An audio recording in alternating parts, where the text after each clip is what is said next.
In this next example, we want to find the slope of the line with the given equation and graph the equation, it says. What's special about the line x equals -2? If you don't remember what's special, you could do a quick graph. Yeah, it's a vertical line. So if you go to x equals, so this is x-axis, y-axis. If you go to x equals -2, then there is no y. When it says x equals -2, x is always -2. And so you could either memorize that fact when x equals a constant, you get a vertical line at the position x is always equal to, or just think about it. If x is always equal to 2, no matter what your y value, or -2 in this case, what your y value is doesn't matter. It's always going to be, no matter what your y value, at a horizontal position, x equals -2. And so it's got to be a vertical line. So you can remind yourself of that just by graphing it. You don't have to memorize it. But remember, the question is to find the slope and to graph it. Well, we already graphed it. That's not a problem. What's the slope going to be? Okay, so let's think of that slope formula. Rise over run. And really what I want to focus on is the run part of it. So just pick any 2 points on this line. It doesn't matter what they are. What's the run from one point to another? There is no run. It's 0, right? Well, okay, there is a run, but it's 0. Remember, run is the horizontal distance between the points. You're not going left or right at all, is what I'm trying to say. Which means the denominator, who cares what the numerator is? The denominator is 0. Is that okay to divide by 0? Never, ever, ever. Division by 0 is undefined. So the slope is undefined for a vertical line, is what we just discovered. And that's true for all vertical lines, because the run will always be 0 for any vertical line between any 2 points on the line. Part B, graph 2 times f of x plus 7 equals 1. In order to graph a function, we need to isolate f of x.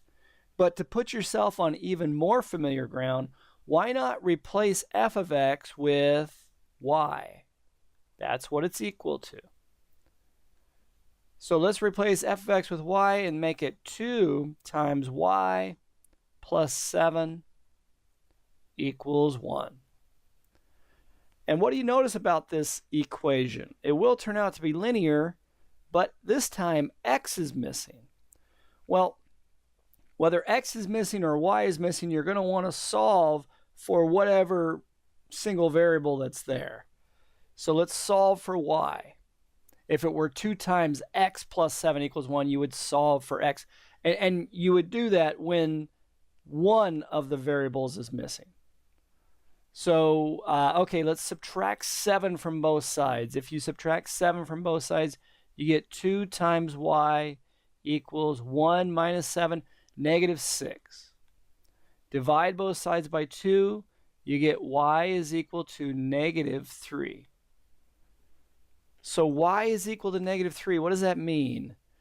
That means, oh, okay, it's kind of like the last problem, except it's y instead of x. It doesn't matter what the missing variable is. It doesn't matter what you plug in for x. Y is always going to be -3. So let's do the graph. It doesn't matter what x is. Y is always -3. So let's go to -3 on the y-axis.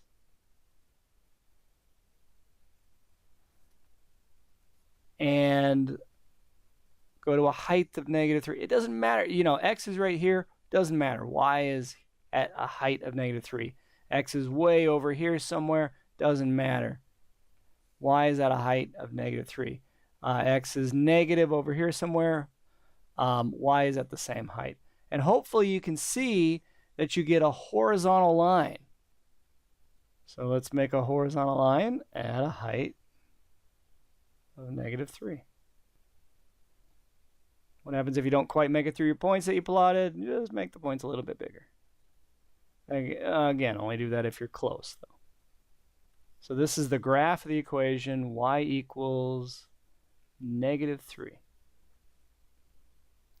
So the moral of the story here is that if you have y set equal to a constant, or you have an equation where you can solve for y and get it set equal to a constant, then the graph will be a horizontal line at the height of that constant. Finally, what is the slope of this line or any horizontal line?